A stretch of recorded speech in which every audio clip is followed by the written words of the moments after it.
Good day and welcome to the virtual orientation of National Service Training Program for school year 2020-2021. To start this day's orientation, let's have first our prayer, followed by the singing of the national anthem and pledge of allegiance.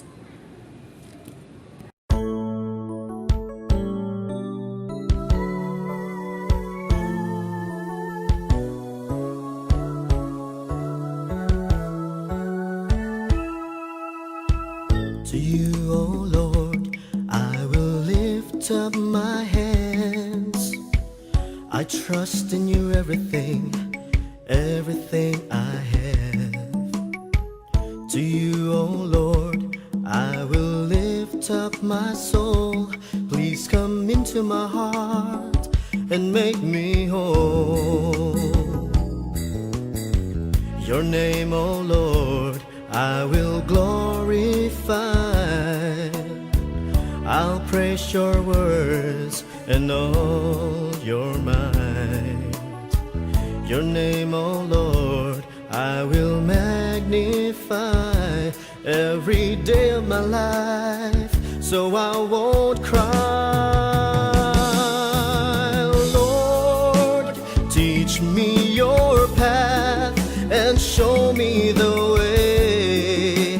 Guide me in your truth and lead me, for you are my God and my Savior. All my hope is in you all day long. And Lord, bring me with you wherever you go. Never leave me all alone, for you are my light and salvation. All my trust I will give to you forevermore.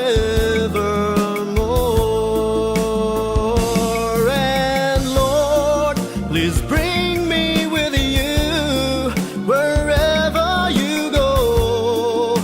Never leave me all alone, for you are my light and salvation. All my trust I will give to you forevermore, now and forevermore. All my trust I will give to you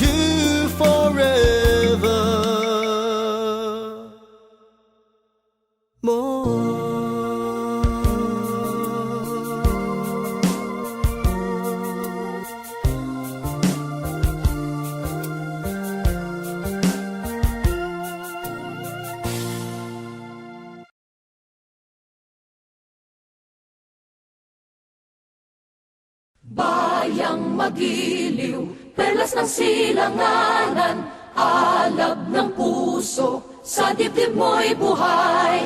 Lupang hinirang, duyan ka ng magiting, sa manlulupig, di ka pasisiil. Sa dagat at bundok, sa simoy at sa langit mong bughaw, may dilagang tula at awit sa paglayang minamahal. Ang kislap ng watawat mo'y tagumpay na nagniningning.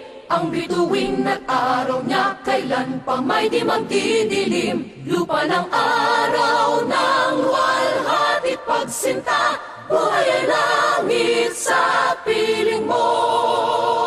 Aming ligaya na pag may mga api ang mamatay ng dahil sa'yo.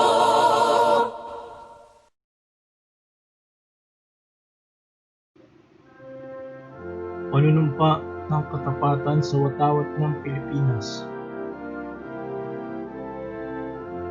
Ako ay Pilipino, buong katapatang nanunumpa sa watawat ng Pilipinas at sa bansang kanyang sinasagisag, na may dangal, katarungan at kalayaan, na pinakikilos ng sambayan ng makadiyos, makatao, makakalikasan at makabansa. The Technological University of the Philippines mission, vision, and core values. Vision: a premier state university with recognized excellence in engineering and technology education at par with leading universities in the ASEAN region. Mission: the mission of TUP is stated in Section 2 of Presidential Decree Number 1518 as follows. The university shall provide higher and advanced vocational, technical, industrial, technological, and professional education and training in industries and technology and in practical arts leading to certificates, diplomas, and degrees. It shall provide progressive leadership in applied research, developmental studies in technical, industrial, and technological fields, and production using indigenous materials, effect technology transfer in the countryside, and assist in the development of small and medium-scale industries in identified growth centers.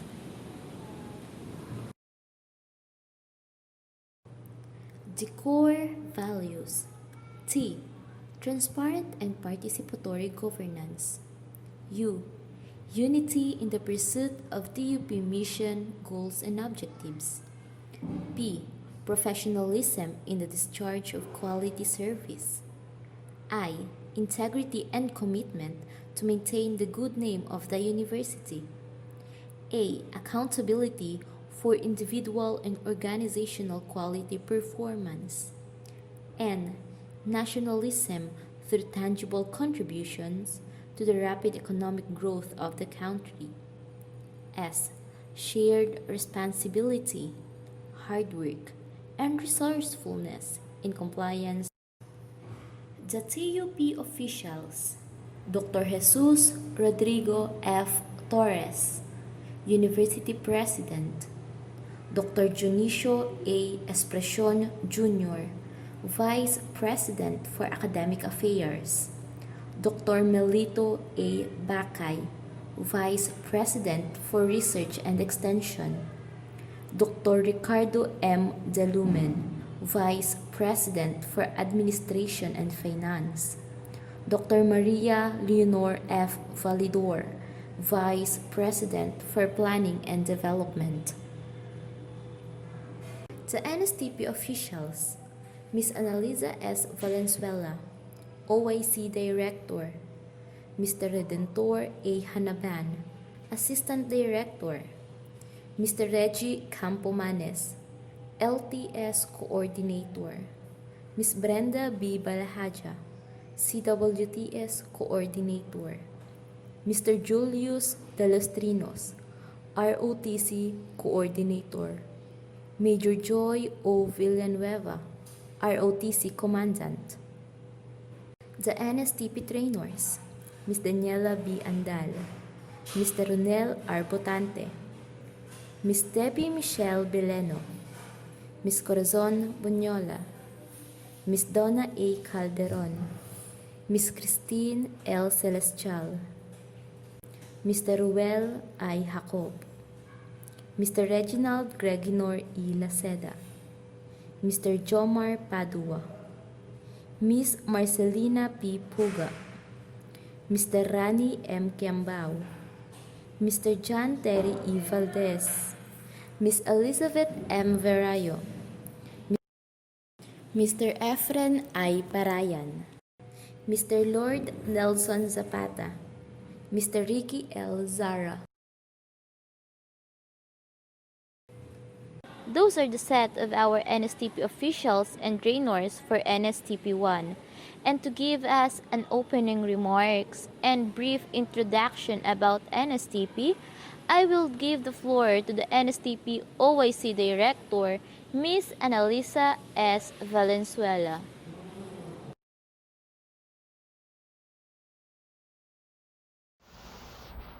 A blessed day to everyone. In behalf of the Technological University of the Philippines, I welcome you all to the first virtual orientations of the National Service Training Program for the school year 2020-2021.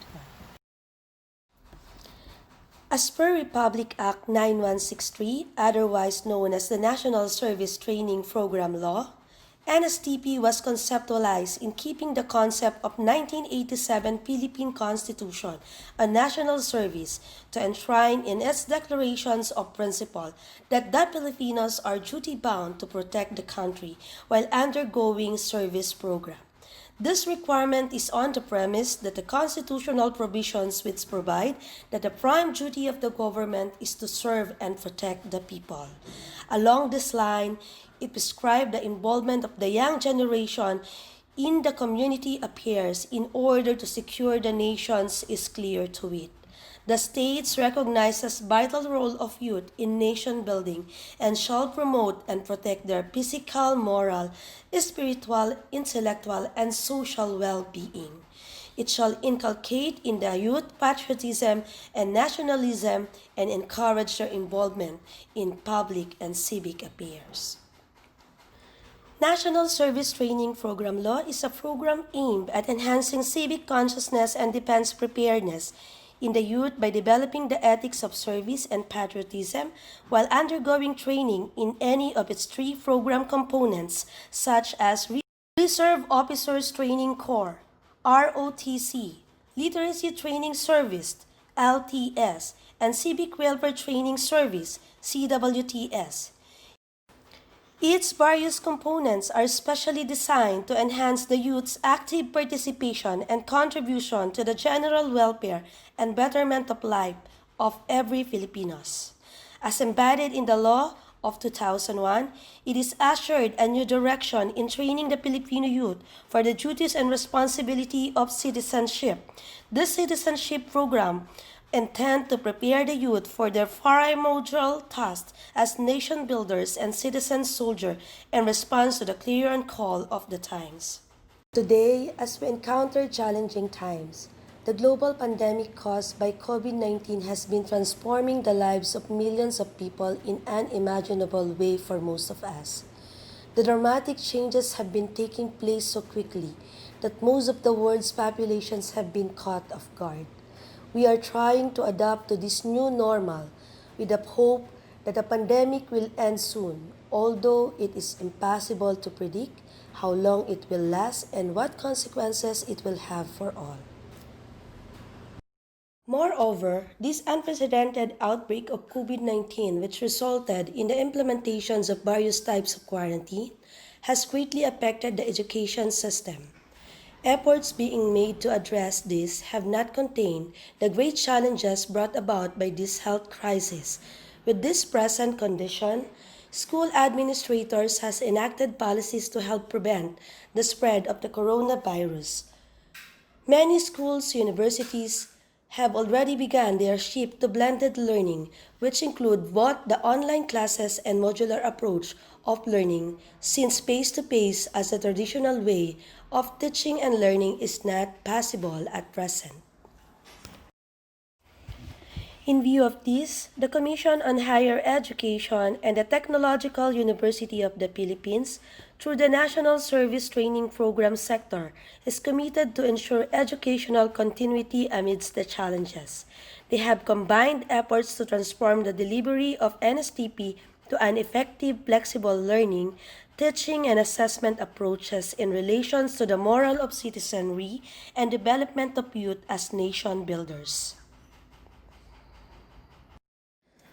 Through this, it supports the purpose of Republic Act 9163, which states that enhancing civic consciousness and defense preparedness among the youth and developing in them the spirit of nationalism and patriotism as essential factor in producing a deeply involved and responsible citizens of today. So dear NSTP trainees, in this time of pandemic, let us hold hands, support our government by simply following safety protocols. Study properly while staying at home, wear your mask and face shield, and at the same time do valuable things with your family and loved ones as we express our reverence of life. Also, let us compose ourselves as mature individuals, be responsible and have self-discipline in all our action. Be mindful of our health and safety. It is our responsibility to achieve our full potential. And remember, we can rise above these challenging times and continue our vision and mission together as one TUP NSTP family in particular and TUP community in general. To my dear student and faculty members, let us unite for the good of NSTP program of TUP.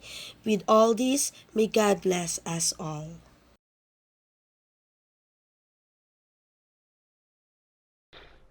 Good morning, trainees. Good morning, everyone. The Philippines, in particular, faced a critical situation due to the rise of said pandemic. For higher education institutions, avoiding and limiting the risk of infection of the academic community has become a primitive concern. Hence, with the implementation of community quarantine, conduct of classes needed to be immediately suspended. The heroic challenge then was how to continue teaching and learning beyond the usual face-to-face instruction. For the Technological University of the Philippines, the premier institution of higher learning for the advancement of science and technology and the home of Greyhawks, meeting the educational needs of all remains front and center. That is, learners' rights, education remain protected and non-negotiable. Therefore, to prep up the TUP academic community in transitioning to flexible learning system, series of orientation like this has been implemented. For today, we will discuss how to migrate the delivery of the National Service Training Program via flexible learning. Specifically, CWTS as a program component relates to activities contributory to the general welfare and betterment of life for the very members of the community or the enhancement of its facilities, especially those devoted to improving health, education, environment, entrepreneurship, safety, recreation, and morale of the citizenry. The following NSTP CWTS service dimensions are: 1. Safety and security. It involves disaster preparedness during fire, earthquake, or other calamity that needs immediate response from any trained civilians during emergency situations. Basic life-saving seminar, fire drill, and the like are some of these examples. 2. Education. It involves enhancement of institutional support materials and facilities for the community and schools, such as providing materials containing basic literacy skills for preschoolers, alternative learning system for out-of-school youths and adults, mathematics and science, tutorials, and extended services of skilled students. 3. Recreation. It involves sports fest, parlor games for children, and painting that enrich youth's capacities to relate one with one another in the community. 4. Values formation and moral recovery. It involves the development of youth to be good leaders, responsible individuals imbued with good moral values, and active agent of development of the community. 5. Industry and entrepreneurship. It includes programs and activities that are vital to economic growth. CWTS students demonstrate technical skills in communities like meat processing, silk screen making, and how to establish small business.